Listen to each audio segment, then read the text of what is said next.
Monsieur le Président, Monsieur le Vice-président, mes chers collègues, permettez-moi en préambule, pour éviter tout procès en dogmatisme ou en incompétence, de préciser que je suis adjoint à la prévention et à la sécurité de la ville de Villeurbanne, ville qui s'est, depuis le dernier mandat, inscrite dans un déploiement volontariste de la vidéosurveillance.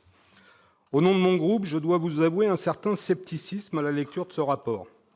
Au-delà du rappel de votre engagement à déployer depuis 2016 ce que vous appelez une politique de sécurité volontariste et pragmatique, la conclusion de votre long satisfecit revient finalement à vous contenter de demander au Premier ministre une adaptation législative afin de vous permettre de déployer des dispositifs de vidéosurveillance algorithmique aux abords des gares et des lycées.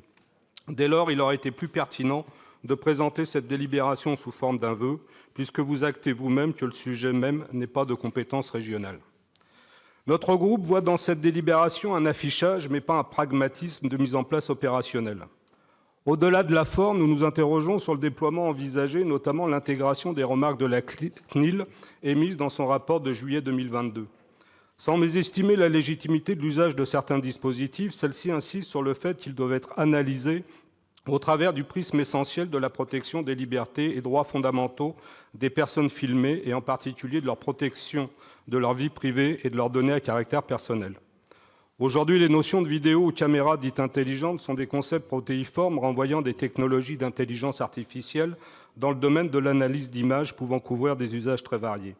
Il est donc nécessaire de poser précisément les termes de ces notions et des usages potentiels afin d'être en mesure d'appréhender les risques induits et de fixer le cadre légal qui leur est applicable.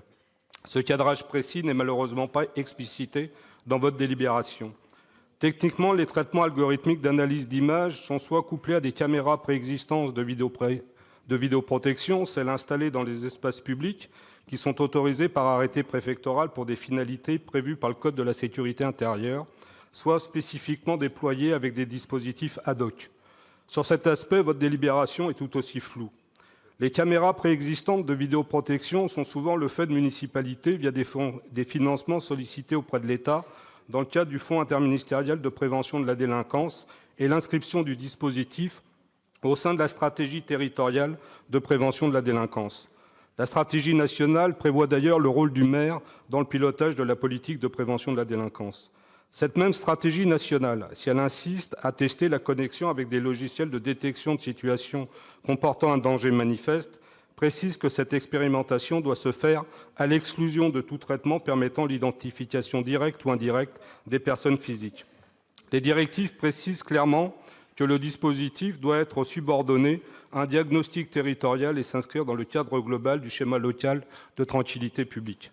Le déploiement prévoit également d'associer en amont les habitants et les usagers sur l'implantation des dispositifs de vidéoprotection et préconise la mise en place de comités d'éthique.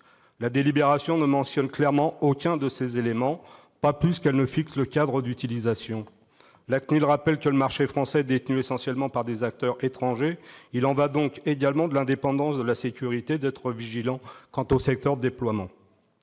Au nom de tous ces flous qui jalonnent votre délibération, même si nous rappelons que la vidéoprotection est un outil et non la solution, qu'il manque également la prise en compte de la part humaine dans la gestion des problématiques soulevées, au nom de tous ces éléments de flou, notre groupe, même en réaffirmant sa volonté d'assurer la sécurité de nos concitoyens, ne peut voter en faveur de ce rapport. En cas d'évolution de la législation, nous reviendrons sur le dossier pour demander la mise en place de comités de suivi associant les